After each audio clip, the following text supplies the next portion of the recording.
Ladies, ladies and gentlemen, filmmakers and moviegoers alike, welcome to Critically Casual. I'm your host, Srekcuf5. Oh, I just noticed your camera's slightly different this week, Dev, but it's okay. It shouldn't be. Slightly over to the left a little. It's fine. All's fine. Hi. Welcome to Critically Casual. How are you doing today, Dev? I'm alright, you? Doing pretty good. Good. Had a relaxed day for the most part, so that's nice. I'm assuming you had a crazy day of work. It was work. Yeah. But normally when I have a good day is when you have a rough day, and vice versa.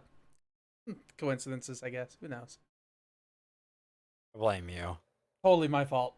Every time. Where I have, I want to try to make this relevant to our movies, but I've got nothing. Let's move on. It's all my fault. Let's just say that. There is, somebody who's cursing me and all of my relationships in a higher up, very powerful place because I keep foiling. I don't know. Let's move on. This Okay. week, this week I have called it just a number because age is just a number. Number of movies is a franchise. That's a number.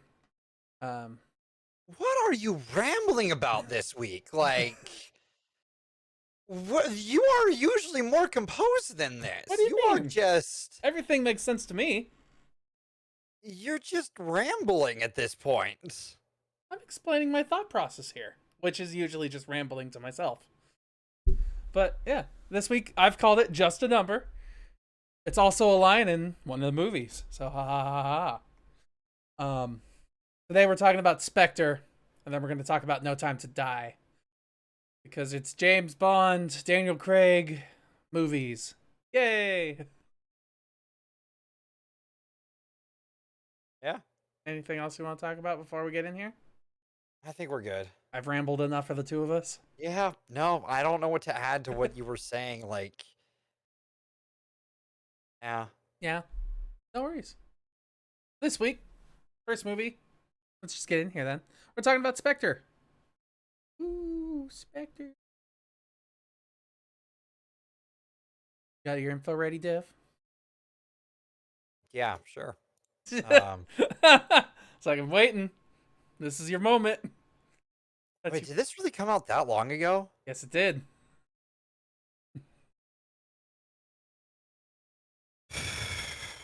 That was the gap? It was 6 years, yeah. Why did we make a sequel to this? Great question. Alright, so Spectre released on... Let me scroll down here because they don't have it at the top anymore, like a bunch of fucking assholes. November 6th of 2015 with a budget estimated... So, fun fact. I was watching... kind of funny, I didn't finish the review of this. But they brought up the contention over the estimated budget for this. So,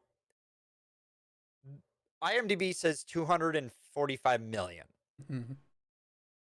But there are people who claim it was upwards of 300 million. Like an extra $50 million. Yes. Okay. Is there a reason why? Not 100% sure what the reasoning behind all of it is, but like there's like things that like depending on how things went, that's how it does. I didn't go into the deep dive of it. Yeah. But yeah, apparently there's that like contention over this. I mean, movies don't really have to say how much they spent. It's no. They fudge the numbers all the time. Yep. Opening weekend US and Canada 70 million with gross US being 200 million and worldwide being 880 million. Yeah, 4 times the budget basically. Overall. Yeah. You know what this movie needed? More Bond? To be shorter. You're not wrong. I'm sorry. Like, how long is this my movie? word. 2.5 hours long? 2.5 hours? Yeah. It did not need to be 2.5 hours. I agree with you, especially because this movie kind of like dials down the seriousness and adds a bit more campiness. It's It's definitely a not as serious, like dark toned as the last few movies. But then again, Quantum of Solace was just bad. So Quantum of Solace is not that bad. I don't know why everyone gives it such a rap. it's because there were no writers in that movie. Literally, that was during the writer's strike. I know it was during the writer's strike. And for what it is, it's not a bad Bond movie. There are far worse Bond movies. Well, yeah. Spectre is a worse Bond movie, in my opinion. I guess it really depends on what you're looking for. Because with it overstays its welcome. Mm-hmm. Its villain is just dumb. Its retconning of previous events is stupid. Mm-hmm. It doesn't know when to end and how many endings it needs, and it doesn't have Judi Dench. She's in there for like a minute. It doesn't have Judi Dench. True. You're not sorry. All of those combined makes it worse than Quantum of Solace. Yeah. I mean, also we don't have a cool car. Also, the car chase in this is so boring. Quantum of Solace's car chase that starts it is actually really fucking good. See, I'm not saying that the action in Quantum of Solace is bad. The story of Quantum of Solace is bad because the story in this is bad too. True. I hadn't gotten to that part yet. I know. But yeah, like in that movie, what they do is they literally set up an action sequence and then they set up an exposition dump that sets up the next action sequence. And then they have another exposition dump that sets up the next action sequence. This movie does the same thing, but its exposition dumps and its action sequences feel a little more connected to me. Do they? Because they feel so fucking long. Yeah, and none of the action is intriguing outside of the Dave Bautista fight. Yeah, the Dave Bautista fight's pretty good. It ends boringly and in the most cliche possible way. Yeah, exactly. More campy. Which doesn't make this good. This movie, to me, immediately told me what I was being set up for. When it starts with like a 4-minute to like 5-minute one take or fake one take as you're going through a crowd and you're following James Bond and he's setting up his stuff. But then it pretty much ends with him falling through a building and landing on a couch and just dusting himself off and walking away. Like, I was like, okay, so they're going to try to be something serious and dramatic, but they're going to throw in a bunch of random camp in there at the same time. And it was okay for me. Not good. I definitely very much prefer, out of the first 4 movies, my favorite was Casino Royale. I still can't get past that you like Casino Royale more than Skyfall, and I will not let you let that down. Skyfall's good. It's a very close second. It's better. It's a pivotal Bond movie. But yeah, no, like my counter to like anything about this movie right now is because this is the first time I watched it, because this is the one that I missed in theaters when it came out. Because me and my dad didn't go because I think my dad at that point had moved up to Washington. I was still in Arizona. Okay. Yeah. By the time that happened, yeah. All I have to say is that fucking car chase. Yeah, like, the opening car chase was very disappointing. No, not the opening one. The one from dude, that thing it goes on forever. It's a lot longer than it needs to be. Nothing happens. Like it's showing off how much a threat Dave Bautista is. Except then do something. Yeah, except he's really not. I do gotta say, you have a faster car. Do something. Yeah, I do gotta say though, out of all the movies with Dave Bautista, this was probably my favorite one of his movies. Because I mean, this is me saying I don't like Dave Bautista as an actor. So, even as Drax. I'm sorry. What about in Blade Runner 2049? He was great in that. Not memorable to me. Like, I don't remember what role he was at all. Was he the guy hunting Deckard? No. Yeah, no. I don't know. Yeah, not memorable. I don't like Dave Bautista as an actor. What did he do to you? Nothing. I just have never really liked him. Even in wrestling as a WWE persona, I never liked him then either. There's something about him and his acting that I don't like. Part of me feels like he's trying to accomplish the same thing that Schwarzenegger did, where he's just a personality, and that same personality is being put in each and every movie. But it's not like charismatic enough to carry me through.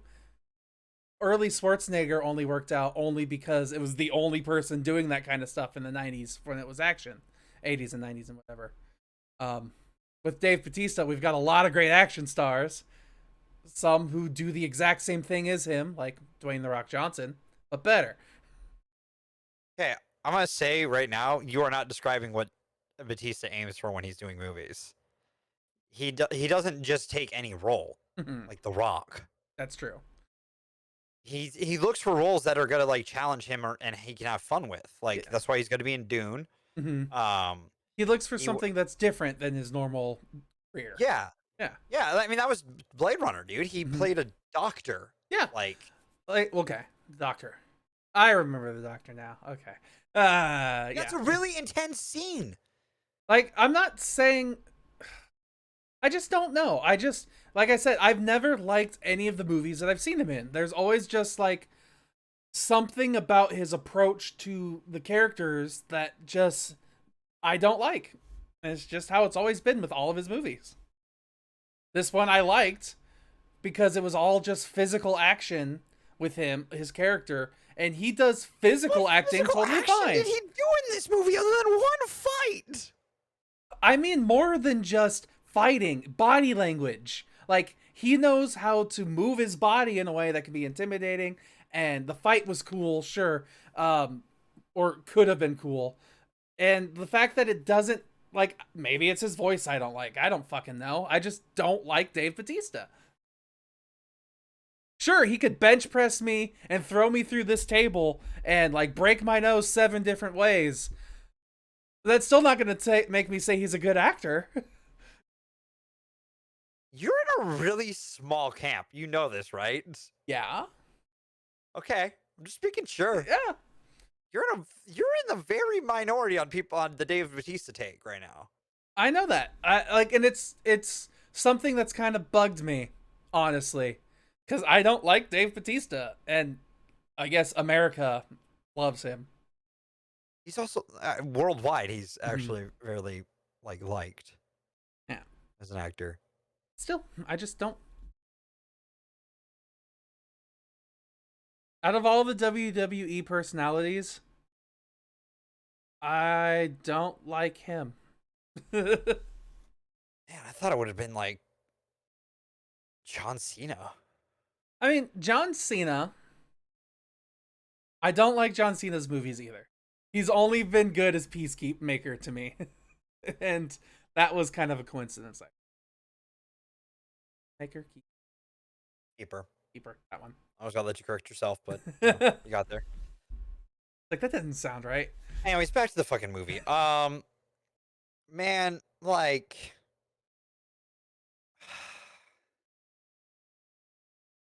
this movie's a disappointment to me because, like, I grew up watching. There was a time when my dad went, "Sons," to me and my brother, we're gonna watch the Sean Connery Bond movies because I grew up with these, and I went, "Hell yeah!" I've been playing Nightfire for years at this point, Dad, and you had no idea that I've been playing a Bond game that's rated M for mature on my friend's GameCube. I'm in. Bam. There is. Would it be a spoiler to talk? This is a 6-year-old movie. Can I talk about the reveal character? You think? I think that should be fine, yeah. Why the fuck is Blofeld in this movie? It makes no sense. No sense how they do this. It almost feels like they just wanted something to connect to the next movie. But then when we get there, we'll discuss that. How they did it. Because, like... Yeah, Blofeld does not need to be in this movie at all. Also, Spectre should have just been set up from the beginning. Like, I agree. Like Mission Impossible kind of set up their evil associate. yeah, well, Branch, like, cause but yeah, at the end of what Ghost Protocol, mhm. we find out about the Rogue Nation. Yeah, and Um, that's like movies 4, 5, and 6 at that point. yeah. We get number 4 introduces Rogue Nation. Number 5, you take on Rogue Nation, and then number 6, you capture Baron von. I can't remember his name right now, but Baron von Strucker. Hmm. Um, and or Zemo. Sorry, Zemo. Damn it, wrong fucking goddamn Baron in the fucking goddamn Hydra agencies. Zemo's not technically Hydra in the MC. MCU. What if Um, though? you know what? I can go for that. Um, yeah, I just. Yeah, like when I think of Oh, this movie with Blofeld, it oh, by was the way, our Marvel connection of the day is Naomi Harris, who was in Venom 2. Let There Be Carnage. Because guess what? I get to say that is MCU canon now, and I hate spoilers it. for Venom: Let There Be Carnage. For anyone who didn't see the show last week. Steven is a bit that I have to commit to, and Dave Bautista obviously is Drax. Yeah, I was about to say that's the one I thought you were gonna go for there. I know. Listen, I went for the comedic one first. Why not Ralph Fiennes for our Harry Potter connect? I'm just kidding. No, because that list is longer, and we did that, and then we'd have to do like Game of Thrones, and the same actor pops up like 6 times. And it's different roles in the movie. I do Bond gotta is weird in this movie. on what? Bond is weird in this movie. Absolutely. That Lucia scene is fucking weird. I was gonna say that too. Lucia's scene is the one that really bugs me because it's very molesty, but like thankful at the it's very it's fucking wrong. it's toxic masculinity at its finest right there. Is essentially what it is. It made me uncomfortable. I was sitting here watching it going, I don't like this. Yeah. I don't like this one bit. That Because, like, by the way, they edited something out of this movie? A scene, they redid the first scene when Moneypenny goes into Bond's apartment, and apparently there was going to be a woman on the bed. uh, But they edited it out because Bond, shouldn't be like that anymore. And then he goes and does this literally a scene later. yeah. And I guess the idea was, he needs to get with this woman so he can get his lead to get to the next place. But the lead that he even gets from this woman is so abstract that it makes you wonder, how the hell did he find the man he was looking for? Because I'm pretty sure the lead was like, yeah, he's in this abandoned city 4 months ago. And yeah, I might have my order of operations mixed up. You're a little off, but it was that it's the funeral. Yeah, I just don't, honestly, I don't remember what the information on as Lucia gives. That was so important. It's the Spectre meeting. Yes, maybe. Yes. Where he walks in and Batista's introduced That and one. Bullfield's introduced, but not as Bullfield yet. He's like, oh, I'm not Bullfield yet. I'm Christopher. Yeah. It's the only reason why it's important is because it's the name that's synonymous with Bond and other franchises. Also, like, God, they just use some dumb shit. I kind of wish they did more, like, to connect the other 3 movies at this point, because the only thing that they really, I feel like that they connected it to was Casino Royale, because they reused one of the antagonists from that movie. Yeah. And hey, in Quantum. Oh yeah, true. And additionally, they do, like, there is one thing that I like, which is when we see Mr. White and we have a conversation with James Bond. We get the chessboard that's already been a game that's completely finished, so it's supposed to be symbolism for their relationship. Yeah. They've already had their encounter. It's already been done. This isn't important but it kind of is. And then, all in all, I think the weakest part of this is the love plot. Once again, It makes no sense. The Agreed. Madeline, why do they? Also, like, I'm not usually judgmental about this, but I'll get into this more in the next one. Mm-hmm. Age doesn't. People just don't age in the James Bond universe, apparently. Well, yeah, which one are you talking about? Well, when we get to the next one, it'll be the villain. Okay. Okay. What about in this one? I mean, it's not a terrible gap between the two of them. It's only like 20 years. But She's even in her 30s. yeah, I was about to say she's in her 30s and he's in his 50s. Worse has happened. No, she's in her 40s almost. Yeah, she was born. Yeah, she's late 30s. Yeah. She's 36. Better with math, this one. Mm-hmm. But when the movie came out 6 years ago, she was 30. And I mean, it was still the same age gap. Yeah, still the same age gap. He's what? He is as of right now, he's 53. Yeah. Yeah. So 23 years difference is a bit of a difference. It's, I would say, enough to be about a generation. But at the same time, they're both consenting adults at that point. So yeah, it's just, it gets a little weird with the setup for their relationship being like, it almost sets up at the beginning a little paternal. I think it's supposed to be at first, and then it's the whole knight in shining armor. I'm gonna use a joke that I heard from Kind of Funny. Okay. It goes from father to daddy. I feel like I've heard that in other things too. Like Helsing Abridged. Yeah, probably, but I don't remember. It's funny. Everything. It's still a funny line. But it's true. I do think my favorite thing is Q.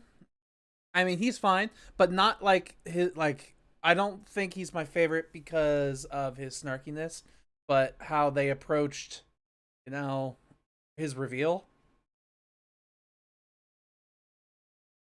That was this movie.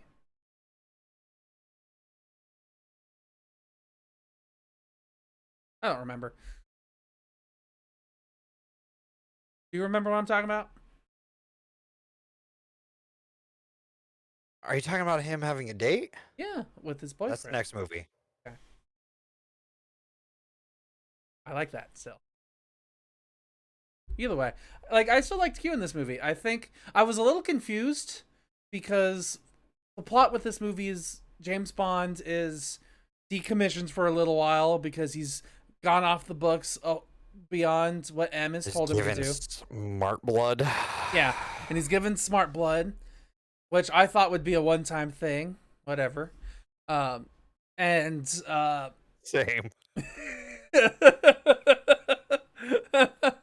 Yeah. We'll get into that. We'll get into that. Yeah. But he's told from M, who I honestly forgot that M stood for Mallory the whole time. Because I was thinking like Q, quartermaster, makes sense. C, counterintelligence, I don't know. M, master? I don't know. Nope. Mallory, yeah, because of Dame Judi Dench. But that was his name. Yeah. Either way, they're all Mallory. But still, I forgot about that. So when I hear it again, I was like, oh yeah, that's interesting. Still, but the thing that I thought was confusing was because he stood down from active service and has the tracking device in him. Why would Q even give him any gadget? Like, I liked the quirkiness of like, normally I would give this to you, but because you're decommissioned, I'm giving it to someone else. Then I do this, but I'm giving it to someone else. Oh, here's a watch, by the way. It has a Got really alarm. loud alarm. Yeah. Listen, hey, now that we have a queue, I expect to watch in every movie. Okay, Mm-hmm. straight up, that is quintessential to Bond. Is the watch Watch the like car and the gadget. yes, pretty much. We don't really get the gadget in this one. Nope. We get the watch in the car, and the car kind of sucks. The car I was a know it big looks disappointment. great. Like it's a great Aston Martin, but like Mm. what a disappointment in use of car. Yeah. It's once again part of that campiness that I was talking about, where they are like, haha, fooled you. Well, we got to see the classic Aston Martin in the last movie. Mm-hmm. Like we know that cars can be kitted out badassly. Why can't we just do that with this? Mm-hmm. Why can't we just do that? Because there's no ammo in this car. I don't. Why? What the? Why was R009 coming to go get the fucking goddamn car in the first place then if he didn't have the ammo in it? It's a great question. Why the hell is Atmosphere just music? Because they wanted it to be campy and funny. It doesn't work. Not really, though. So, you know. Also, dude, talk about a fucking drag of a Bond opener. I liked the opener, honestly. But that's just me. Because I liked the 4 or 5 minute long one cut that was happening. No, not that. Not that. I'm talking about music opener. Oh, that opener. I thought it was confusing in its metaphors. Like, especially because I mean, I gotta say, my biggest complaint about this whole like naming scheme is why would you call this movie Spectre? It's said twice in the movie. Yeah, that's about it. But so like the rings that are designed to like look like a ghost, even though it's clearly supposed to be an octopus, and But it's not an octopus because it's got 7. yeah, but it everything else imagery wise is octopus, and there's the hentai opening, yet there's fire, but there's water, and it's just a bunch of mixed metaphors on I think it's supposed to be confusing to like symbolize what Bond's trying to go through in this moment, because he trusts nobody, but he has this secret shadowy tentacle beast that's wrapping around him and everything he loves, and he's just a wildfire burning things down. But that's me stretching to give it meaning. Also, the song just isn't good. I like the singer. I mean, I don't care for the song. Like, I'm sorry, you're not going to top. Apparently, this one won awards. Yes. And somehow Adele's didn't, which is a fucking crime. It's because I've had this discussion with many people about different things. It's whenever you do something different the first time, people don't like it the first time. When you do it the second time, they're like, I liked it because the first time was really cool too.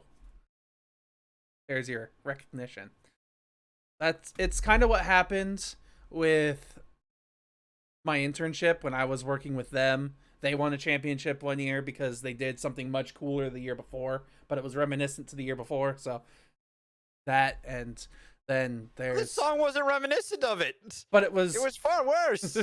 it had similar feels and moods. Did it? Sure. I didn't feel them. It was slow and musically. Skyfall is a power ballad. Hmm. Because Adele sings her fucking heart out in it. And this is a ballad. That's about it. Poor man's ballad. But the writing was on the wall.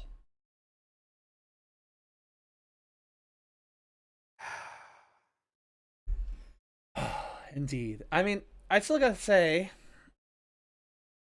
probably. No, I've got nothing else really. It's all just kind of This movie is they did a little bit of what they did with Quantum of Solace. They just tried to add in more plot, and it really doesn't work.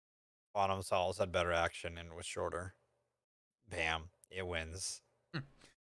Sure, if that's what you care about. I'm sorry, if you're gonna have a shit plot, you better be short and you better be entertaining. Like Fast and Furious. Yes! Or at least engaging through your pace. Because this didn't have anything engaging through it. See, that things just happen. Is it because this is meant for an older, more mature cinema audience, or because that's something that's been questioned with this movie, the next movie that we're going to talk about, because it didn't have the box office opening that people like or were expecting, and they're theorizing it's because it's about around an older person or a franchise for an older generation. That's not why it didn't do well. It's just not gonna. Bond doesn't have the same pull as other movies. Like that's just it. I'm sorry. Because our generation loves Bond. We grew up with fucking GoldenEye. Slappers only. There's not enough slappers in this Bond movie. I'll still fucking play Odd Job. Fuck you. Oh, yeah. Cheater. I'm just kidding. But still. Dude, playing Nightfall with Odd Job is so fucking funny because you just throw that hat and you just hear it go. And then as it's getting close to someone else, you're. And then it might just barely miss, and they'll look at the wall next to him, and there's a hat embedded in the wall. Because it's fucking heat-seeking. Good times. I was also the only one who would play Odd Job, and everyone would get pissed off about it, and then they would play Odd Job, and I'm just a better Odd Job. You only played Odd Job. Pretty much. I would not use the hat sometimes. Like, I was fair about it. You know, I was like, all right, you guys don't want me to use the hat. I don't want to use the hat. And they're like, you can use the hat. I'm like, yes, entertainment. Be my victim. Okay, Candyman. All right. I mean, yeah, I haven't really got much else to talk about in this movie. Okay, I have some notes. One, I talked about length. Cut off 30 minutes. Okay. Fixes a lot of the issue. Of course. Right there. This didn't need to be the longest Bond movie to date. When it was released. Because it doesn't do anything. If you're going to introduce classic characters, don't con it. And you'll get that reference. Don't con it. You know what I'm referring to? No. Con! Okay. Yeah. I thought you meant con, like, don't fake it. It's got dual meaning. Because that's essentially what it is. Don't fake it, don't cheat it. Just fucking be out there and be like, yeah, it's Blowfield. Because, like, the advertising doesn't say it's Blowfield and all that shit, and they, like, play around with it being like, oh, maybe I'm not Blowfield. I mean, it's just a black figure with a mysterious glowing white light all around him that doesn't make sense on how it exists, but it just does, because, you know, camp and mystery. And then if I just slightly raise my head like this, I'm revealed. Aha. However, there's light over half my face to foreshadow things. Literally, shadow things. It's a literal visual metaphor. Don't make Bond so fucking creepy. We've gotten past that point. I'm sorry. Like, Bonds of the past have done very questionable things. There's no doubt about it. Just ask Sean Connery Bond.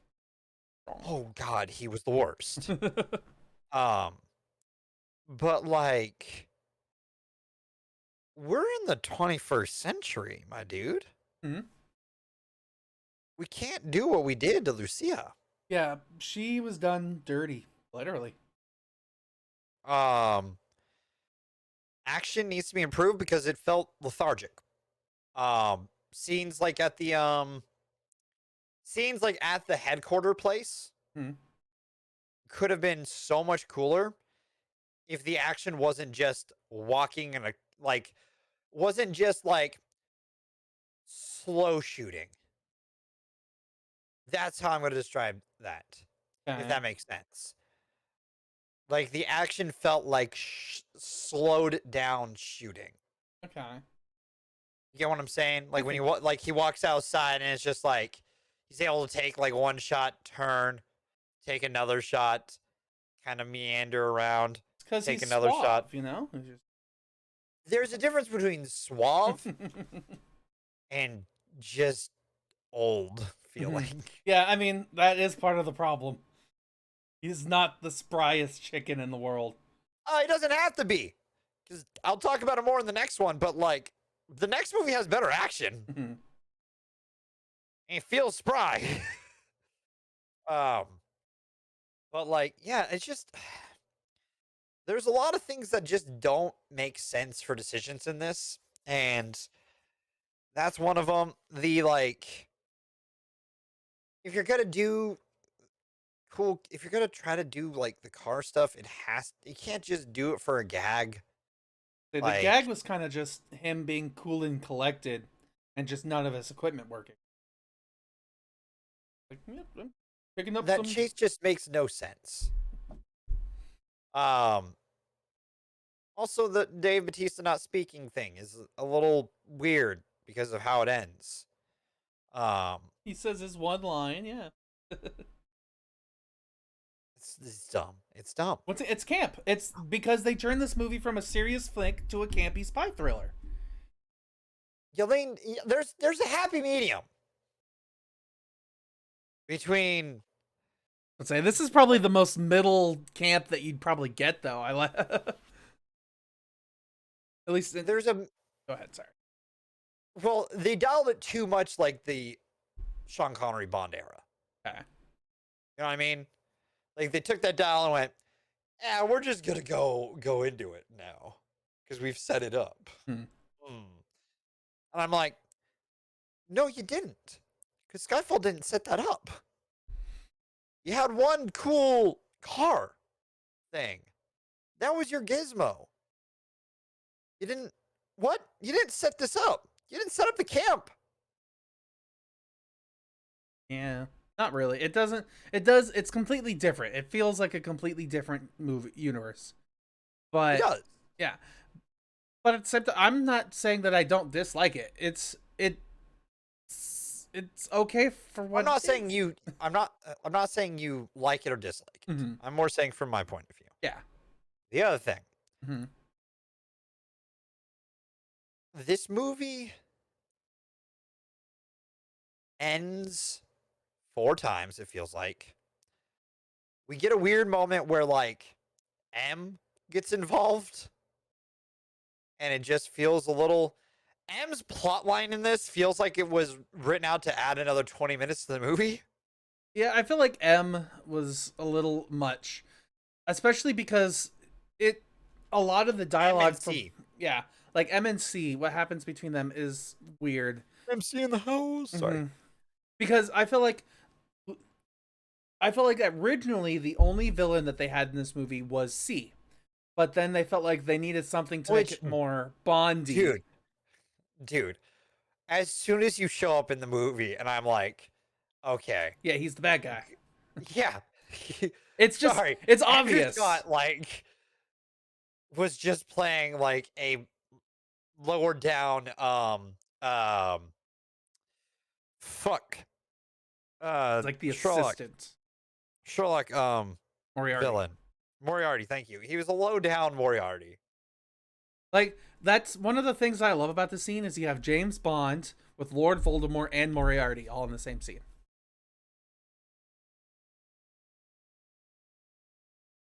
And in a helicopter nearby, you have a Nazi from Inglourious Basterds. You're not wrong.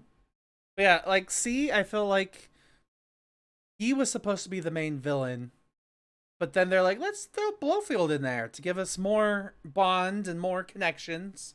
And then when they throw him in there, it's done very lazily. Especially because at one point he's like, my name is Blofeld, you know me. And it's supposed to be like a big dramatic reveal. but nobody knows him at all. Like no one's heard his As name. no one knows him as Blowfield. Yeah. Yeah. It's the Condit, dude. My name is Con.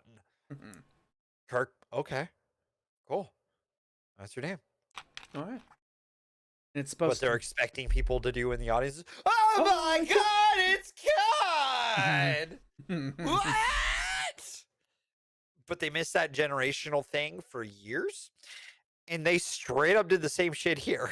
Yeah. Like, to a fucking T. Like, it's not even funny. They did the exact same fucking thing that happened in Beyond. Or not in Beyond. Yeah, Beyond. No. Into Darkness. They did the exact same shit. Like, to a fucking T. It's absurd. It's mind-blowing how, like, when did Into Darkness come out? Hold on. I gotta look this up. Darkness. Let's see. It came out before this. Into Darkness. 2013. 2 years. You had 2 years to learn the lesson. And you didn't? They did not learn a damn thing. Just mind-blowing. What else is there? I had something else. You have more notes. Yeah, they're all mental notes, so it's taking a moment. I don't write shit down, let's be real. Oh, yeah, the surgery and the love plot. That was absolutely stupid. But then it's immediately followed up by like a demonstration set up in like a wreckage across the street from their main intelligence building. And it's like, how did nobody notice that there was a giant 15-foot wall of bulletproof glass installed in this demolition zone? Yeah.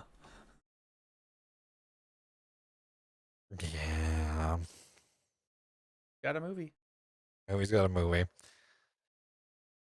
Unfortunately, on this one. Though I do think I think my favorite part out of all of this is the quippy dialogue. And it's not like quips as in like Spider-Man making fun of the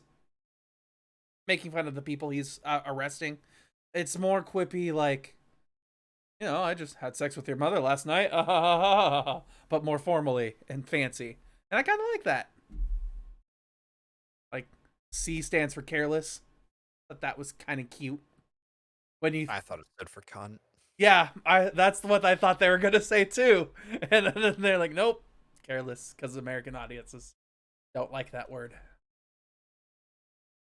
which is weird. Yeah.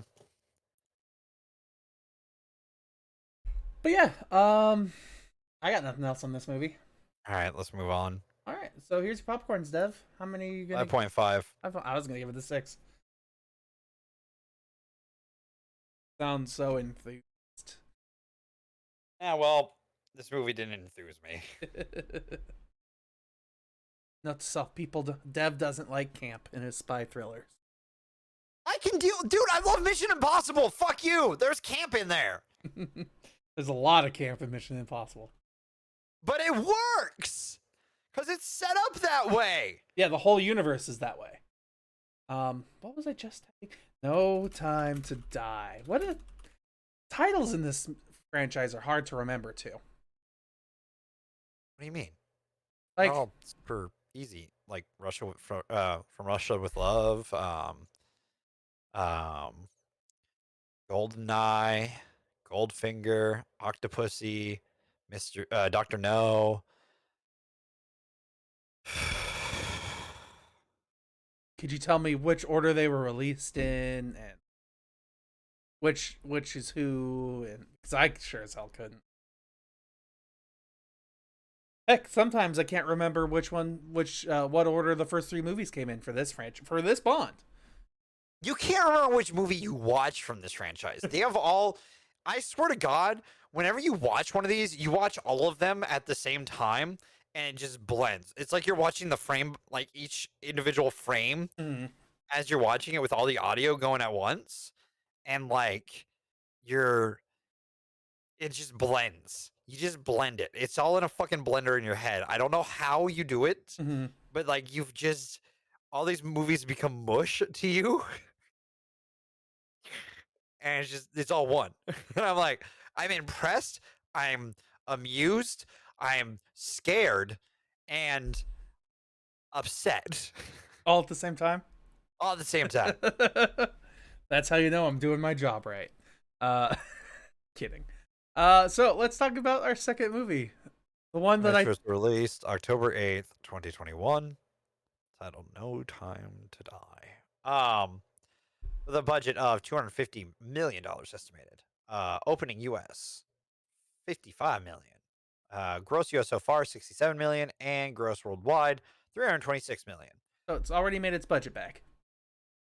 Not adding ads. Yeah. Which I gotta say, I think it's funny how much they advertise Anna de Armas in this movie, because she's an attractive woman who wears a deep cut dress for 15 minutes of this movie's runtime. Yeah, I think that's about right. And then she's gone for the rest of the movie. I loved that scene though. I did think it was funny. I liked the dynamic between the two of them. One's like, "Oh my goodness, this is my first mission ever. I'm so excited," and then he's just like, Silver Fox bullshit. Here we go. We got time to get this stuff done." It worked really well in this movie. Like I liked their like dynamic. And but I gotta ask then, who do you think is who's the support character in this movie? If Daniel Craig is our main character, is it Madeline, or is it Nomi?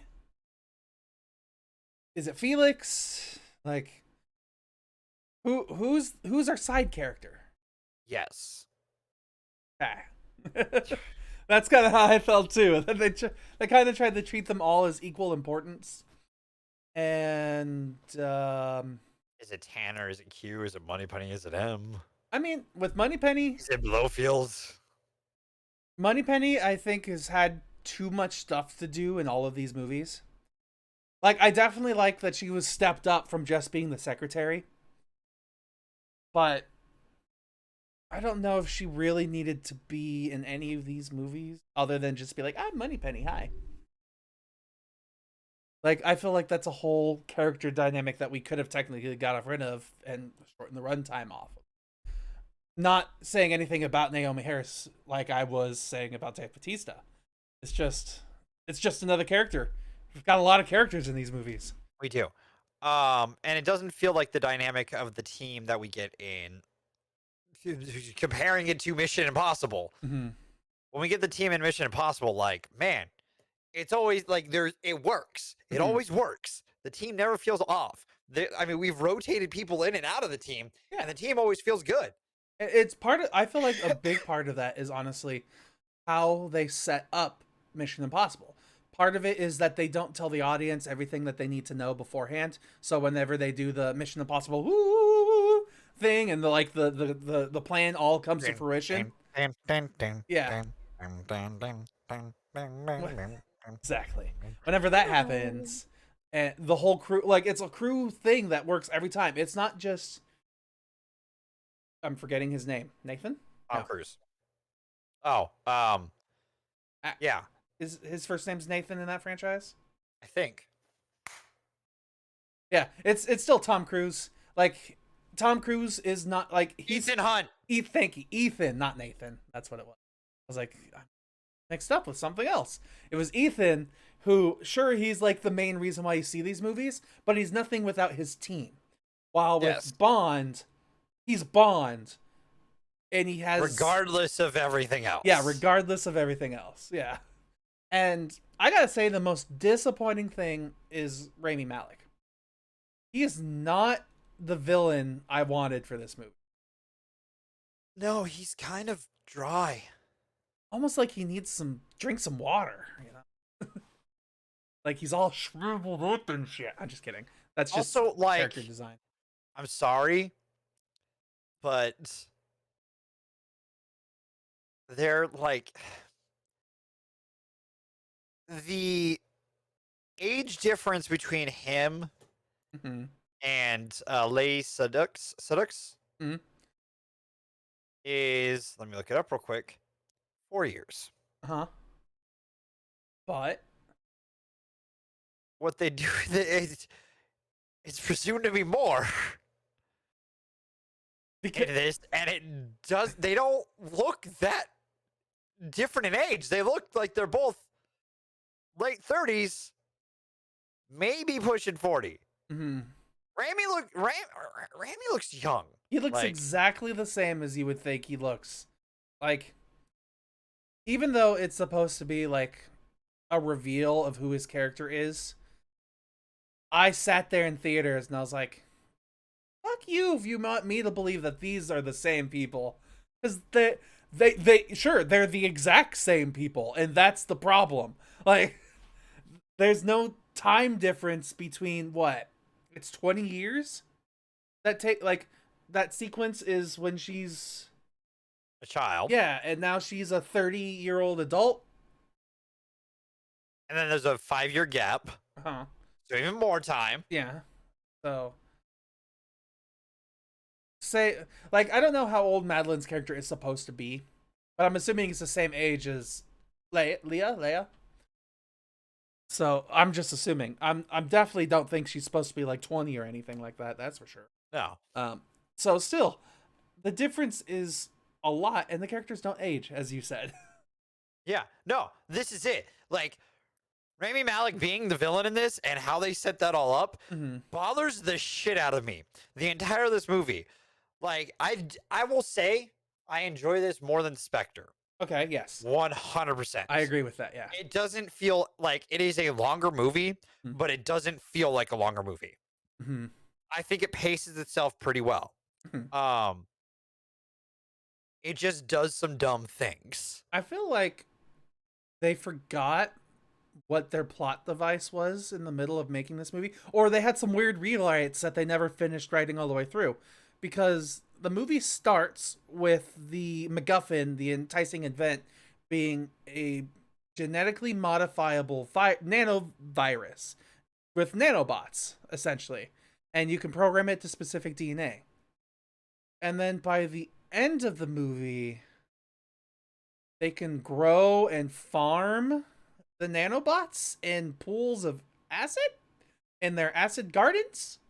So I'm assuming at one point it was supposed to be a type of acid or bacteria that was what the killing agent was supposed to be. Steven, I couldn't tell you. And then I couldn't tell you one bit. Yeah, and then they retconned it to nanobots. Because Reasons. Yeah. But then they still had the ending be like, oh my goodness, somebody fell into this lake without protective gear and they're melting. That's definitely acid right there. But they're still like, yep, they farm it here and they mass produce it over there. But how are you farming nanobots? Fuck if I know. Are they building themselves? Yeah, is this a gray goo kind of situation? Doesn't make sense. Dude, honestly, I hadn't even thought about it that deeply, Steven.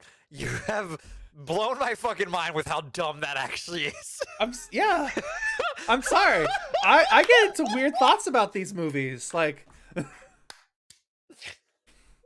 oh, no, you're right. That's not good. Because the moment you put just an ounce of thought into it, how are you growing nanobots? Yeah. It doesn't fucking make sense. Because it wasn't nanobots originally, and then they rewrote it and forgot to fix the end of the movie.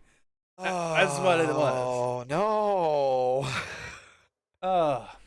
no. Let's see. Other people. Oh, no. Are you ready to move on? Or do you need to focus on that a little longer? Oh, no. Steven, that breaks everything. Is the movie worst for you now? Kinda. Still better than Spectre, but yeah, it's still better than Spectre, that's for sure. Yeah, Rami Malek and his whole plan and everything that was going on, the worst part of this franchise, I feel.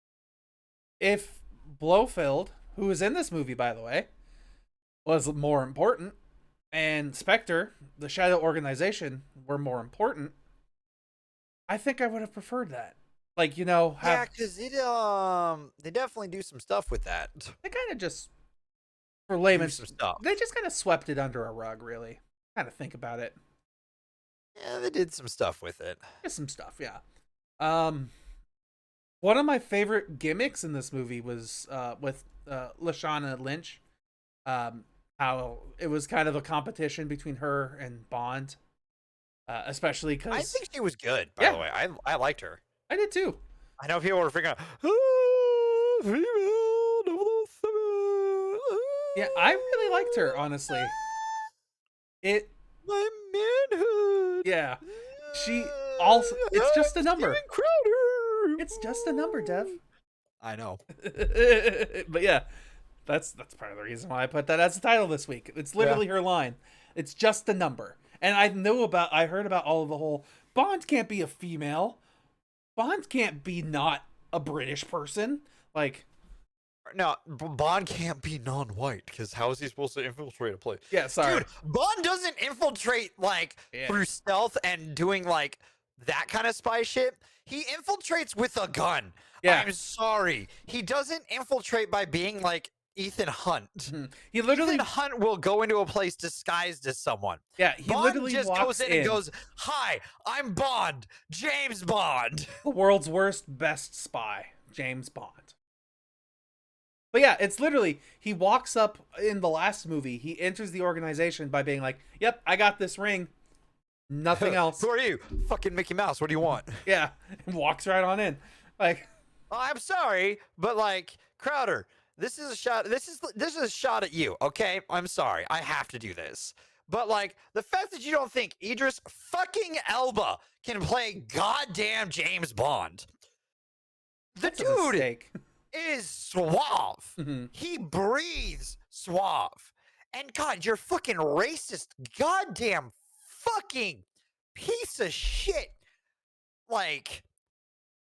What stereotypical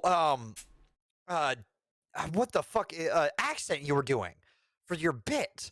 If you want to call it a bit, you think it's funny. It's not funny. It's not. Because bro, just shut the fuck up and get off the internet if you can't handle the fact that there's a different 007. Get fucked. Get out of here. You're an idiot. Mhm. I'm sorry. I have nothing for you. You are just a sad, pathetic bitch boy. Mhm. You have no balls. You are just scared of everything that's not you. Mhm. And You're plus, sad, pathetic, tiny-hearted loser. especially too, because by the end of the movie, he's 007 again. Anyways, he's recommissioned as a 00, specifically 007. So everything you complained about was for nothing. Especially because just had to get that out it's of just my a number. chest. It's just a fucking number. And a name that's been through 7 or 8 different actors at this point. I'm going to say 5 or 6 to be safe. 1, 2, 3, 4. I think it's 5. Don't quote me on it. Let me double check. Number of It's 5. Bond.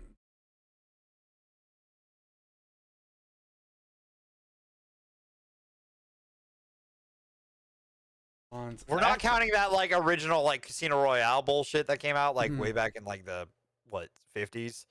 We're going from Sean Connery onward, right? It says 7 actors have been portrayed in Bond films. Following Sean Connery's portrayal, there was David Niven, George Lazenby, Roger Moore, Timothy Dalton, Pierce Brosnan, and now Daniel Craig. See, I forget about the 2 after Sean in between Moore. Yeah, Lazenby. Those 2 I and always forget. Niven. Yeah. The other ones I remember. Those two just kind of fall out. What if James Bond is a Time Lord? Okay, we're not doing this here. Not giving you a shot in hell to go down this stupid fucking rabbit hole that we discussed probably in high school. I don't know. Steven, everyone was watching Doctor Who in high school. We talked about it at some point. It was talked about. At least on Facebook, we talked about it. Probably, yeah. I'm not letting this rabbit hole happen. Okay, then let's talk about other rabbit holes. I don't like the plot for Blofeld, especially because part of it has to do with a fake eyeball. It's a little weird. Yeah, so it makes no sense. Because apparently not only does one person outside of prison have a fake eyeball, but now Blofeld on the inside of prison, who's missing an eye, has a fake eyeball. So his real eyeball is a fake eyeball? I don't fuck if I know. No, he was this eye was the fake eyeball. Okay. The one that had the missing eye. Okay. Yeah, sorry. Did you not? Yeah, that I didn't understand. He's context clues for you sometimes. I love the simple shit that you occasionally miss. Yeah.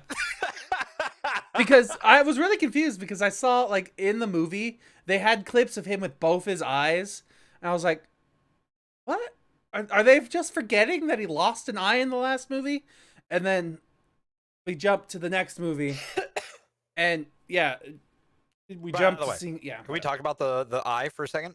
Sure. That means that Blofeld, after the incident that happens in Spectre, decided to put in the cybernetic eye. Right then and there, because of the off chance he got arrested. But he was arrested right on the bridge by M at the end of the movie with no eye. He had a Yep. Which means he had to have been ready. He was like, there's a chance I'm going to go to jail. Mm-hmm. Despite the fact in that movie, there wasn't a chance in hell he thought he was going to go to jail. No, plans upon plans. Makes sense? No. And this is why Blofeld was a dumb fucking villain to go with at this point, because we are already... Because it's setting up Spectre and all that was a dumb fucking idea, and just all this other shit. Mm-hmm.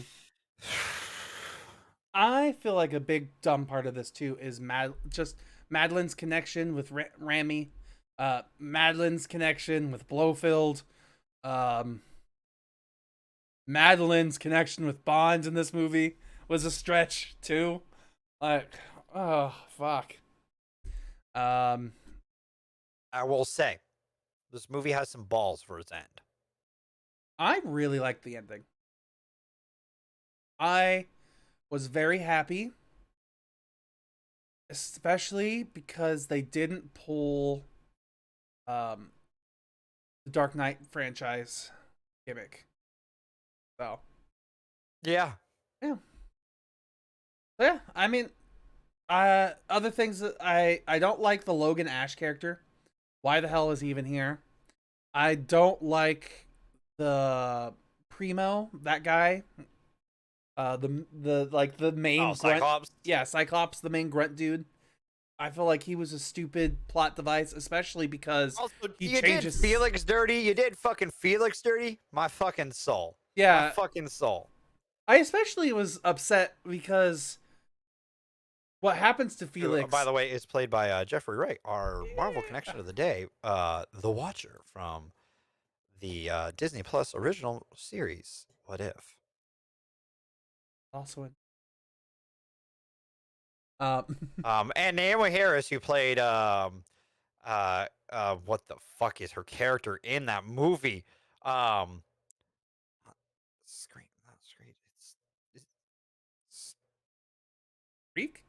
Shriek, thank you. There's 3 S things that are loud noises. Shriek, screech, and scream. Yes. And 2 of them are actually characters in Marvel. Shriek and Screech? Scream. Ah. Is one of the symbiotes. But Scream is a movie. Shut up. It's just dropped a trailer, by the way, for the 5th one. Which means, eventually, we will have to review Scream. I mean, I don't mind, actually. Scream is a fun... And, there are some good movies. The first one's really good. Absolutely. Who would have thought a satire of horror would actually make a good horror movie? because it's a good satire and understands what it's doing. Hmm. Hi, Cabin in the Woods. I love you. But yeah, Naomi Harris and Jeffrey Wright.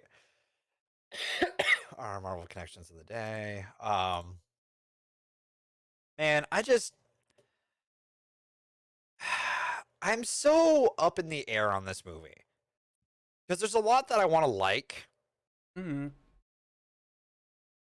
and there's a lot that I don't like.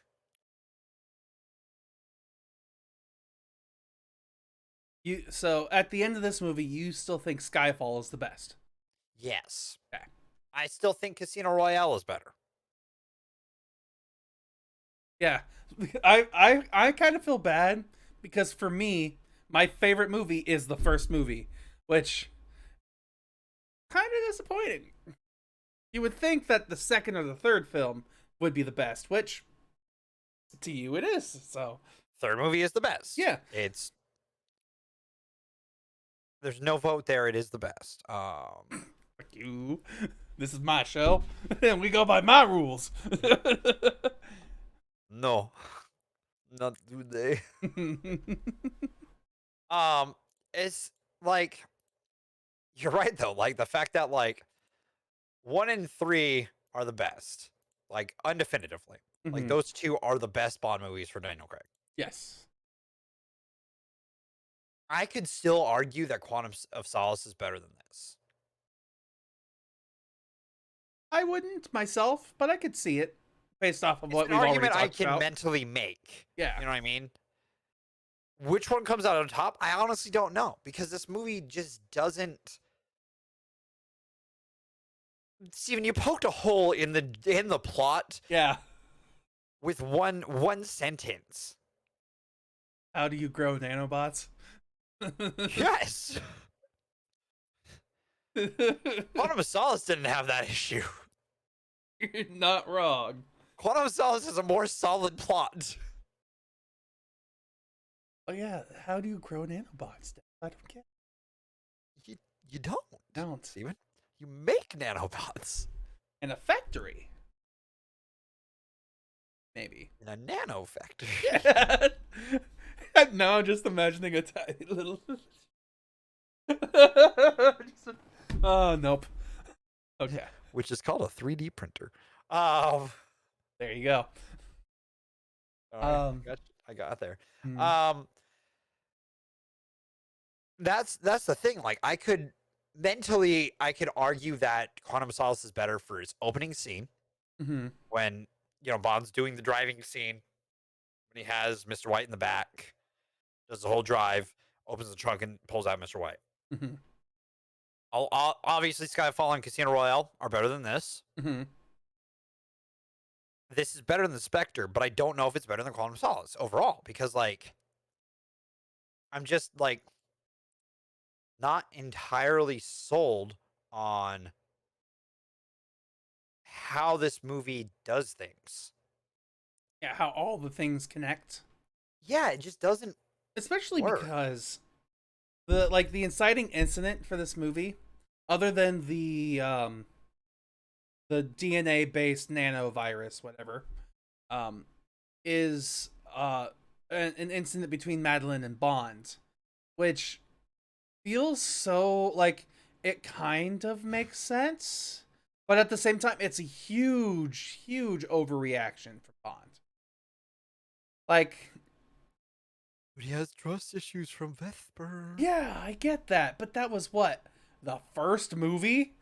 That was literally almost 2 decades ago. Yeah. And they could, by the way, her character was did you see the age she was? No. She was 23 when she died. Fun time. Just 18 in 1983 to 2006.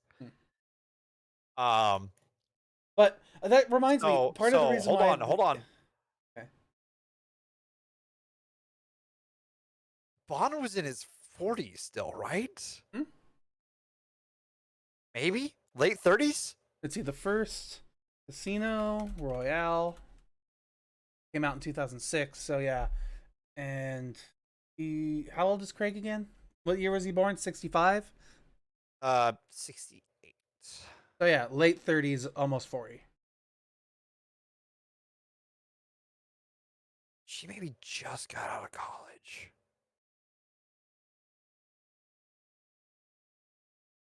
Yeah, it's a little creepier there. And yeah, I don't know. This, like, Bond. he likes them young. It's You know, like a suave British gentleman does, you know? It's like, yes, I like my women like I like my margarita. Scotch. Yeah. Young. Fresh. Ugh. You're not wrong. Anyways.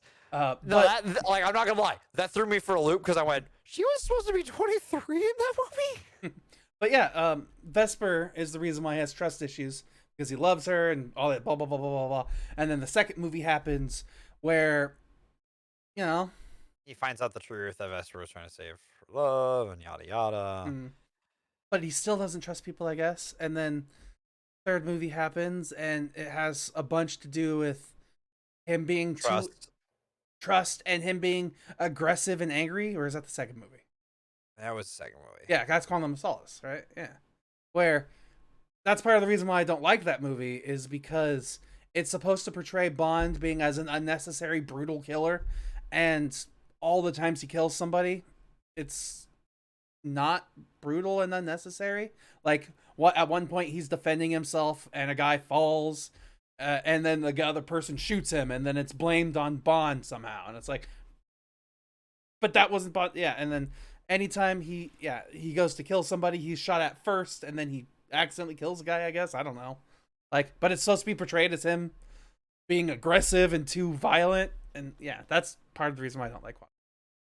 But hey, I'm not arguing your dislike for Quantum of Solace. Like, yeah, you are allowed to dislike Quantum of Solace, and then I'm not going to take that away from you. Yeah, okay. But at this point, he's gone through 4 movies where he's had trust issues. He's gone through 4 movies, or it's like now he's Bond. Yeah, and then what happens, and like, I literally. I was like, there's no fucking way. There's like, you're James Bond, the world's worst detective. Of course, what you're going to do is going to be problematic. Like, especially because the context clues of the situation, like the thing that causes the event to happen is he looks at a bouquet of wilted flowers. So you know that those flowers have been there for a long time. But he still jumps to conclusions against Madeline. And it's like, come on.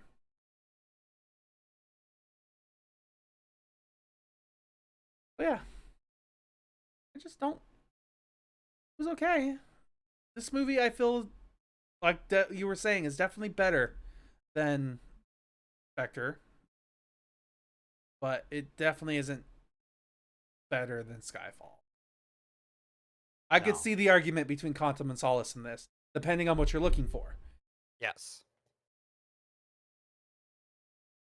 I think for me, this one's a little bit better than Quantum of Solace. Just a little bit. What did I give that movie? Let me go back to 2020. No, shit, I was hoping you wouldn't do this. I wanted you to rate it before you looked. Okay, yeah. I had a rating in mind, and I had a better rating than that. So we're good. We're good. Yeah, I don't know. I've got nothing else to say until we get into spoilers. You got anything else you want to talk about? No, I'm good. I'll give you your popcorn. All right. I'm guessing 6.5. I was thinking 7, actually. What the fuck? Really? Only because. Yeah, no, you talked me into it. 6.5 is fine. Okay, because I wasn't going to give it higher than a 6.5. Especially because I only gave Quantum of Solace a 6. So. Woo! So, as the final outing for James Bond, Do we Daniel do the Craig. list? Sure, we can do the list. We've already partially done it. I know we have. My thing was, I was gonna say, let's go off of what we rated them, because we have them. This is the first time for one of the lists outside of the Fast and Furious one, but we didn't really go off of ratings on that one. We went off of like how we enjoyed those ones because they're stupid. Yeah. We could have given the F9 a fucking 1 out each, and like could have rated that number 1 because of how stupidly fun it was that they went to fucking space.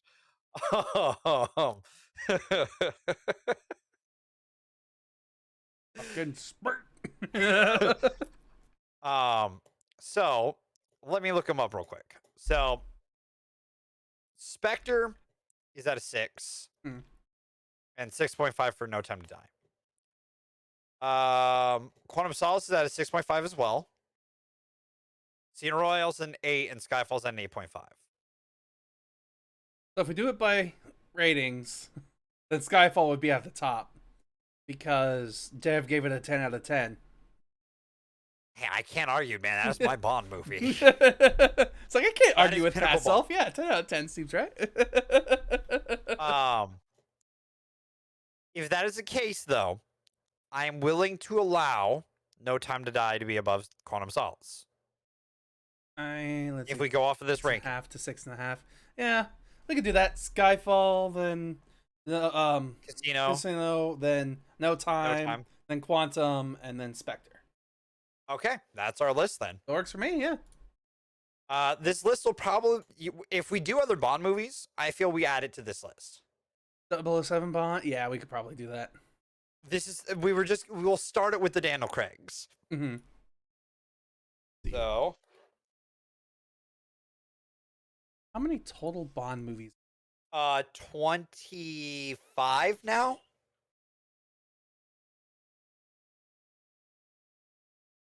Let's see. How to watch all 27 007. That doesn't seem right. Yeah, so if we do it, I'll just read them off, all the orders. It's Dr. No, From Russia with Love, Goldfinger, Thunderball, You Only Live Twice, and then 1967 Casino Royale. That one doesn't count. Okay. So that makes it 26 then. On Her Majesty's Secret Service. There's another Sean Connery one that doesn't count because it wasn't done by the studio. It was okay. There's a Sean Connery one that doesn't count because what happened was they hadn't set up the contract yet where actors who play Bond can't wear a tuxedo in another movie. Mm-hmm. It's because of Sean Connery going and playing Bond under a different studio. Okay. Do we know what movie that is? Can't remember exactly which one, but it's one of his last ones. I would check. know if I looked through like Sean Connery James Bond movies. So Never Say Never, The Living Daylights, License to Kill. This seems different. No, that's not the same movie. That's why. It was The Hunt for Red October. I was like, that's not Bond. Let's see. Casino Royale and Never Say Never Again. Yeah, Never Say Never Again. Yeah, that's it. That's the other one. Never Say Never Again. Yeah. Came out. Where did that come out? It doesn't say. Oh well.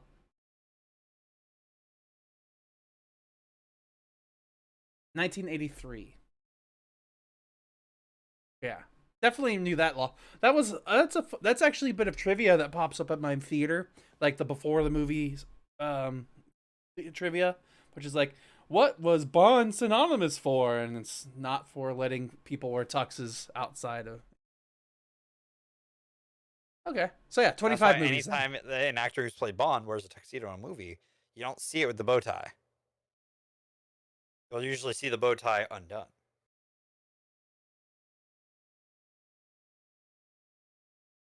Okay, so those are our that's our rankings. Our rankings. That's the start of our list. Start of our list. Got the basic review done. Dev, hit the spoilers. Let's get ready to spoiler! You know, the moment you look over your Goxlar and it's still red and orange, like your streaming setup, instead of blue and yellow, like your podcast. Oh, that's really funny. You went, ooh. Yeah, I just saw it in the face. You're like, oh, whoops.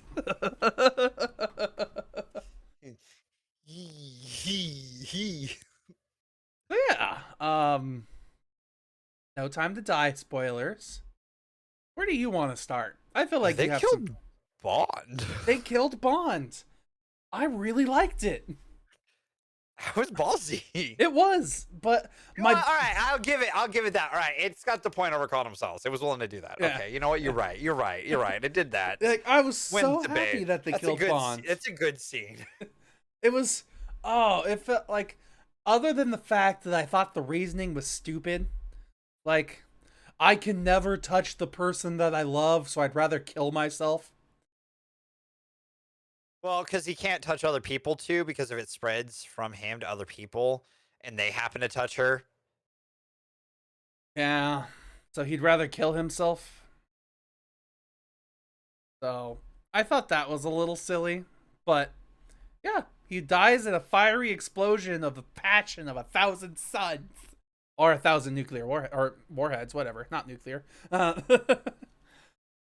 he dies. And I was very happy. Like I said, I'm happy that they didn't end up doing the whole like, and he's dead. Oh my god! And then he appears somewhere else 5 years later. I was happy that they did. Also, he doesn't say it. She does. Mm-hmm. Let me tell you about the story about Bond. James Bond. And it's cute. Pretty good. I didn't like. If we continue from that point exactly, I hated the fact that it was just a stupid, blatantly obvious lie. Like, that's not your child. This child's about 5 years old. As soon as, because remember, there's a scene where when she goes onto the train, She holds her and she stomach. goes, yeah. Yeah. And I was like, oh, she's pregnant. Yeah, totally. I've seen enough. Steven's told me enough about movies, and I've seen enough movies now. She's pregnant. Yeah, she's absolutely pregnant. And then it's like 5 years later, there's a 5-year-old child with bright blue eyes, and it's like, that's not your child. An hour later, it's your child. You should help me. Oh, come on. That was one of those dumb things where I'm like, just stop. Don't do that. And it was literally like, I figured because, the blue eyes. And it's like, he's even put 2 to 2 together. Right then and there. It's like, yep, that's my child. She's like, nope, not your child. Which, I mean, sure. It could be like one of those, you weren't here to raise her. It could be the Superman Returns thing, where it might not be his kid, but it probably is his kid. I was more going towards he wasn't the father because he wasn't there kind of thing. But. Oh, yeah. Okay. Yeah, that too. That too. You're right. No, okay. Yeah. So yeah, that's maybe the excuse that I give it, but even still, it's like fucking dumb. And then also they kill. Okay, go ahead. Go with your point. I was about to say, and then my point was the motivation for Raimi was he wants a family. Yeah, right now looks like. But he also wants to commit mass genocide for no reason. It's a little weird. With his farm-grown nanobots. Fresh organic nanobots. No preservatives. There may be a little bit of dead body in there. GMO free. Yeah. Oh God. It's what it is. Red 45. Yeah. Oh, Raimi. Or what's your name? Lucifer Safin. Lucifer? Yeah, terrible name. Ah, my God. And pesticide free as well. I think you've run that joke into the ground now, Dev. There's a few more. We'll come up with them later. So yeah, and then he wants Free-ranged. He wants to. They're not free range. They're all contained, Mister. They're small enough that they're free range. Okay. Yeah, they're even like raking it around for some reason. They gotta stir their nanobots, you know.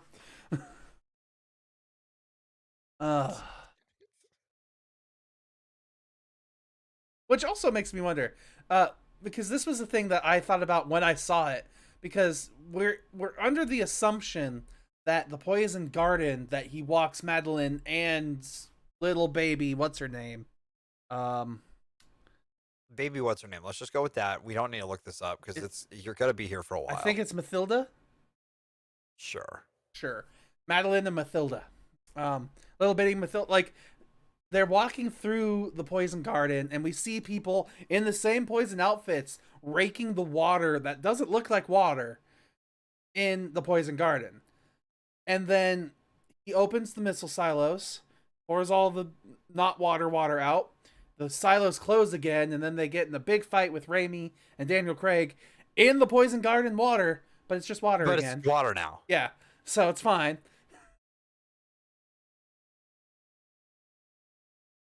Totally fine. Doesn't matter. Don't question it, Steven. Mm-hmm. And then the whole like. Also, didn't expect it to be on a missile silo. That was one of those things where, like, after they pointed it out, and I didn't expect that spot to be a silo. Yeah, I didn't either. And then it happened. I'm like, oh, okay. Yeah, I thought the construction was a little dumb of that little base that they were in. Whatever. And also, how the hell? So they're trying to destroy the entire facility, and the only way they could do that is if they open the missile silos. But they literally carpet bomb the entire island, essentially. So, like, Not gonna get through. Yeah, how none of that's gonna get through. We don't have things called bunker busters that would be able to blow into bunkers. But that's why the blast doors have to be open. Cold War. After 30 years almost since the Cold War ended. Mm-hmm. But yeah, I still like that they killed Bond. That was my favorite thing. But they had the smart blood. Yeah. If it wasn't for the smart blood, we never would have known. Speaking of which, 3 questions. He had smart blood in the last movie. Yep. Apparently it died, so we had to get re-injected along with Numi. Next question. The device that he's given, his watch, is an EMP. Yep. So it doesn't kill the smart blood, and it doesn't kill the nanobot virus. Nope. Okay. But hey, it manages to explode an eyeball in somebody's brain. That was fucking cool. It was, and I love the one-liners that we got out of it, too. Oh, God, yeah. As soon as he said, it blew his mind, I literally was the only one. I laughed. It was a bit eye-opening.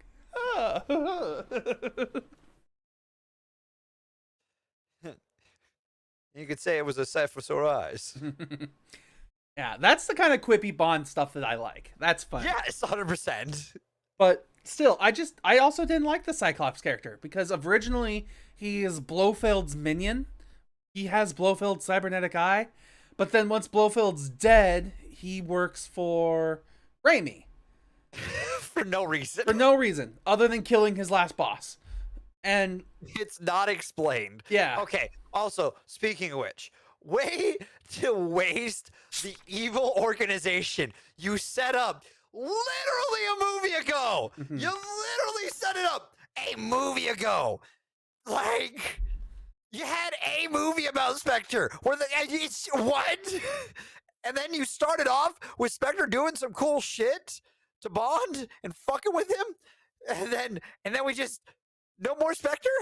Yeah, that like what? I was very intrigued. I was like, whoa, what if Bond actually dies earlier in this movie, and it's a passing of the torch kind of thing to the next Bond?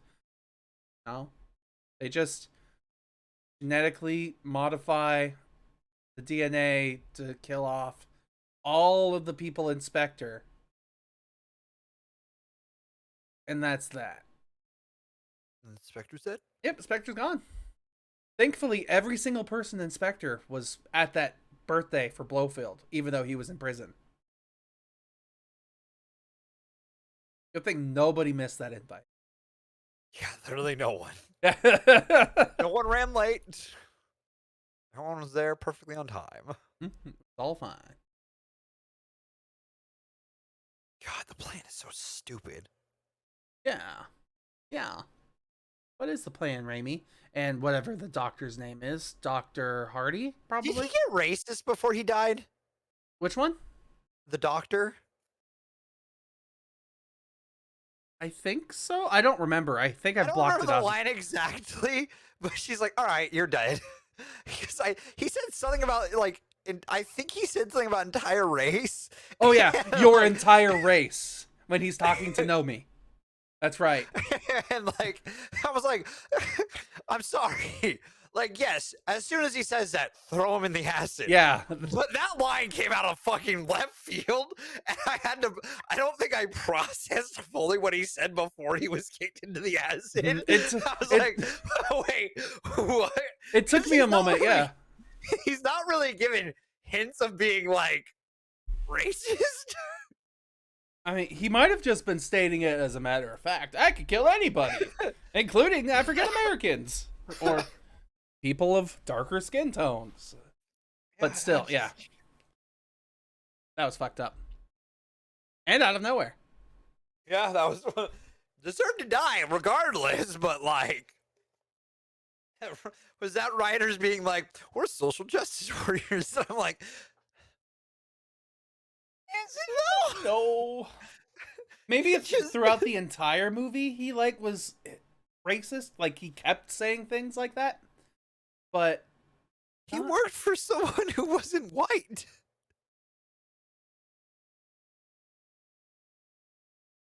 what would Not to you say that you can't be racist and work for someone who's not white, but Yeah. like, I was about to say he was working for originally it was Blofeld, who was no, he didn't work for Blofeld that entire time.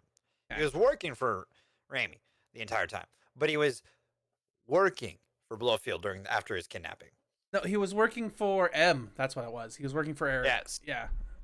Or MI6. For M. Mhm.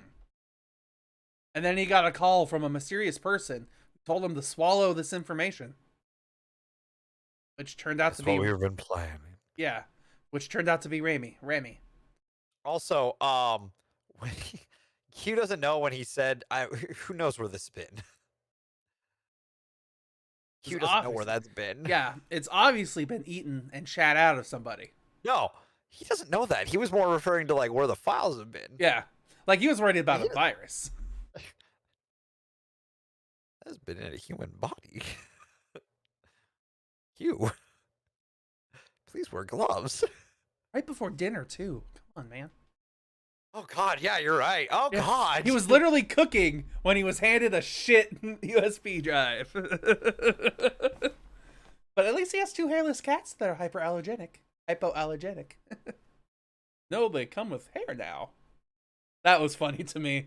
That was good. That was good. Yeah. That's a good line. I did, like I said too, I also just liked that it was matter of fact. That it was like, I have a boyfriend coming for dinner. Like, not a boyfriend. He's like, he's coming for dinner in like 20 minutes. Don't ruin my night kind of thing. And I was like, that's awesome. And they just let it go. No one brought special attention to it. It was just matter of fact statement. That's it. Especially I liked it because in UK, I hear that they're less accepting of that kind of stuff.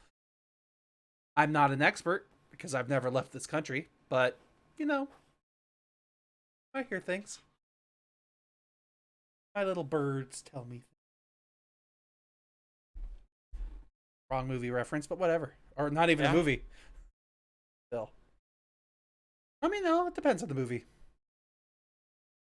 This was John Wick. Alright, I'm back to rambling. Yeah, I'm just letting you do. Yeah, you're just ignoring me at this point, not engaging. Damn.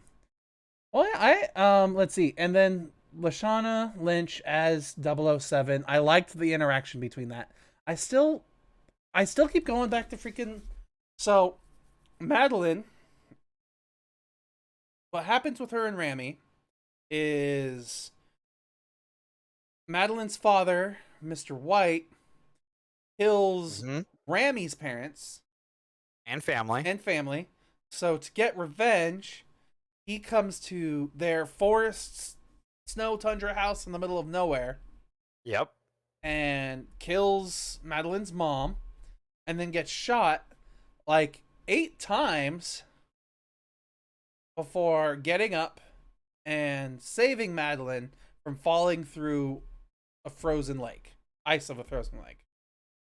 And then he raises Madeline? No. No. Just saves Just her. saves her.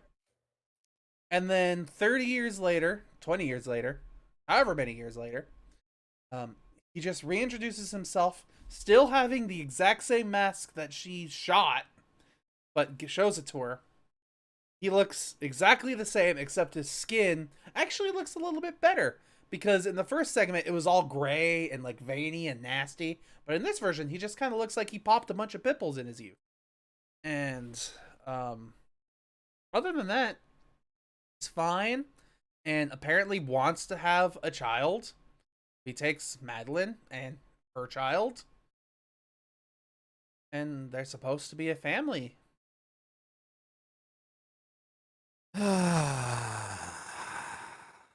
I'm assuming. Like, that's...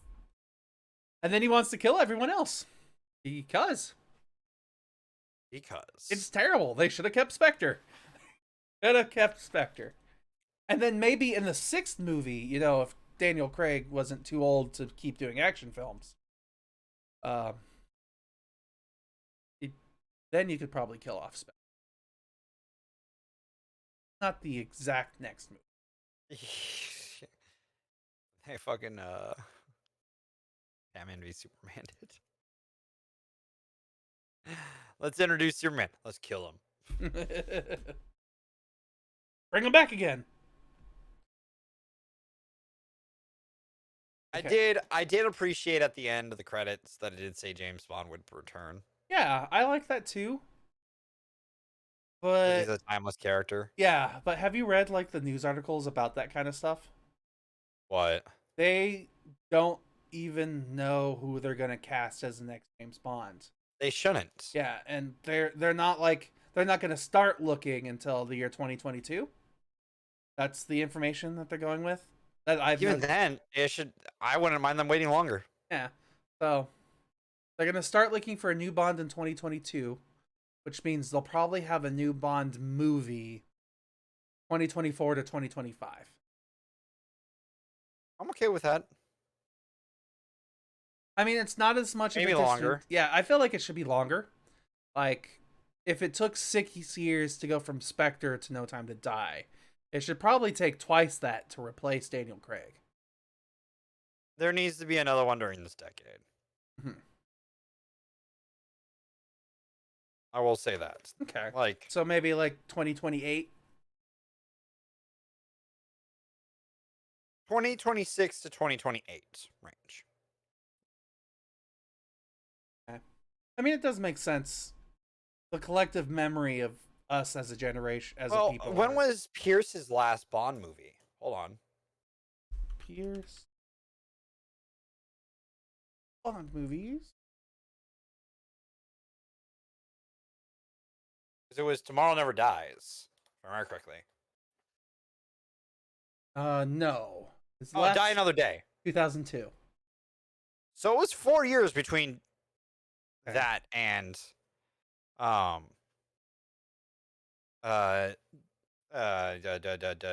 Daniel Craig's first one. I guess 4 to 5 years. I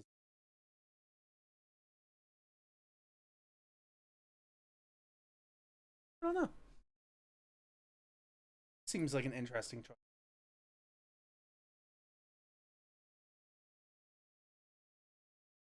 Yeah, I think that it works if you wait that long. It's got to be at least 4 years between Bond movies before, like, if you're gonna do a different one. You know what this movie makes me think of, strangely enough? Whatever Fast and Furious movie it is, where Dom goes and meets Lady Shaw and they go driving through the city. That's F9. Yeah. F9. Yeah. Wanted to watch F9 after this movie. For some reason, I was like, is that a better spy thriller? F9 a better spy thriller than No Time to Die? Even though it's a car movie? Huh? It could be. Yeah, I got nothing else though. Anything else? Yeah, I got nothing. All right. So yeah, let's move on to news and our wrap up for the week. Got the buttons. Yeah.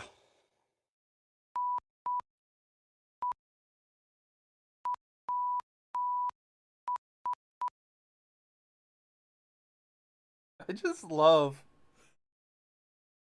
like, let's get ready to spoiler, and then we have beep, beep, beep. It literally feels like the exact kind of effort I put into this segment. Where it's just like, there's news, and we're trying to calm down the people before the show ends, and what's there to talk about in the news? And the answer is jack shit. Nothing. Yeah, there's no news this week to talk about that I thought was interesting. All that I saw was like, this movie's coming out, this movie's coming out, and it's all movies that I don't think anyone that watches or listens to this show would be interested in. So, I mean, a lot of it was also. You know what's a movie that people would be interested in, but for this show? What's that? Next week's movie. There we go. Yeah. See, that was a great segue. I don't know if you're going to use the segue, but I feel like that was a really solid segue. It was a pretty good one. Yeah, I could talk about it. Okay, cool. All right, so next week's movies are Dune with a lowercase d. No. I'm just kidding. No. No. Yeah, You're missing a week. I know. I'm excited for those movies. Those are gonna be fun. But this Yeah, week, it's going to be a long fucking week, by the way. Those movies are not going to be short.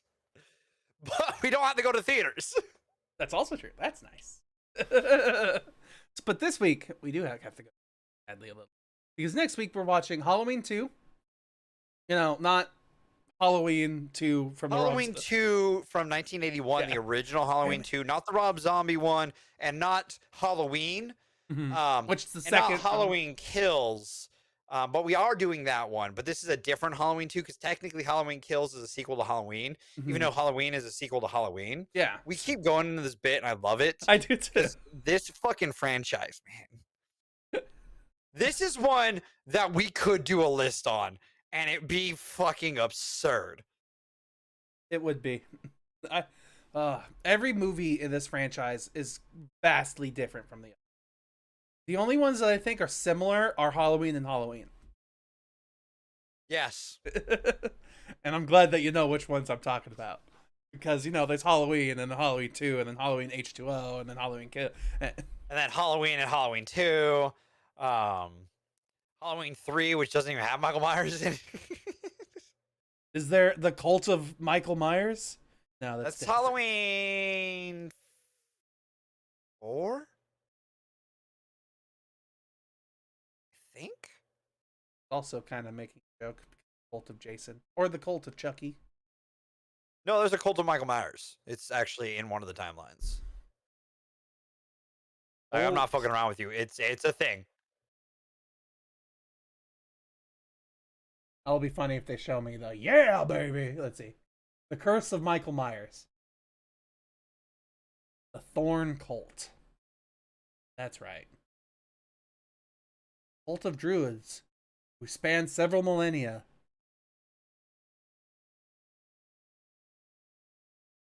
All right. Yeah, see, I know these things. I know things. Yeah, that's ridiculous. Again, if we want to do a list after next week and start that bullshit, that would be hilarious. It'd be a list that we would honestly visit once a year. Let's say, I feel like we need to watch more Halloween movies before we do that. Steven, we will have watched 6 of them after next week. Like 3 more, right? I'm kidding. I think we're about halfway through them at this point. When did we watch the Rob Zombie one, by the way? Why did we do that? Oh, we watched that last year, didn't we? I think so, Was yeah. that and Halloween last year? Yeah, I think it was Rob Zombie's 2 and then the new Halloween. Yeah, we did that. Yep. That was in Halloween because we were gonna watch Halloween originally. We were gonna watch Halloween Kills in 2020, but fuck you, 2020. Took us a fucking year to get here. 2020 sucked. Oh, we're here now. 2021. Yeah. We're almost done with 2021. And this year still kind of sucked. I'm really curious where our points are gonna lie at the end of the year. I'm not gonna lie. I feel like I need to become more positive about the movie I watch. Do you want a hint at when I did it? Because I did do an add up partway through the year. Okay. I'm pretty sure it was like a 5 something, right? No. You're actually higher than me. Oh. Happy Oh. day. You have technically enjoyed more movies than I. What a miracle. I thought I was the negative Nancy here. I think the thing is because I'm more volatile. Yeah, you swing more in either direction, and I'm just kind of middle of the road. I have given out less points. I did this July 19th. I'm not going to give you the points or the amounts or anything like that. No worries. And never scroll down to the bottom of the list, okay? I have at the bottom of the stuff because that's where it's going to be every year. But I added up. You technically have given out more points by July 19th. Okay. And have a higher rating than me. Interesting. All right.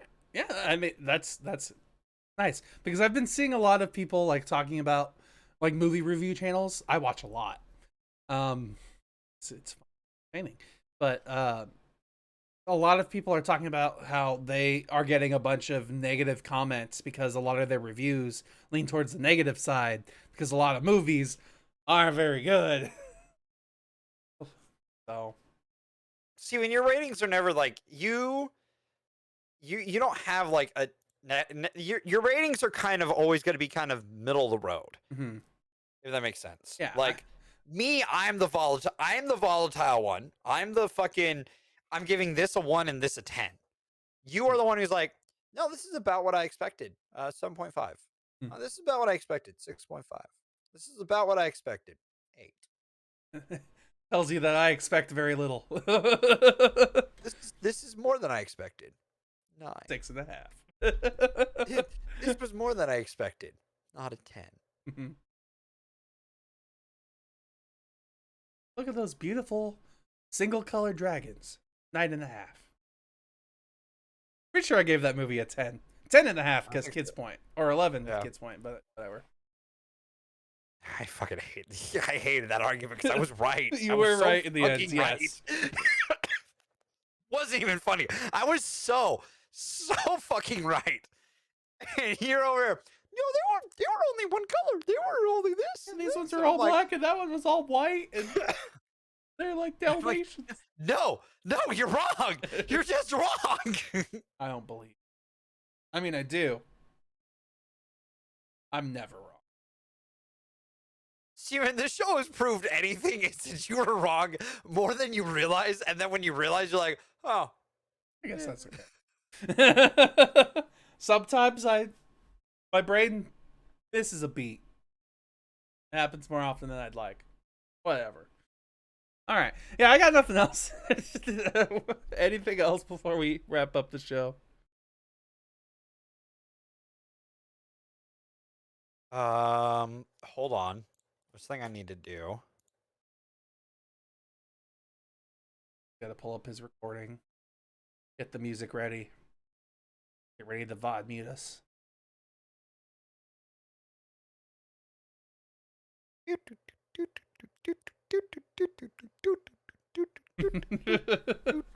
Yep. All right.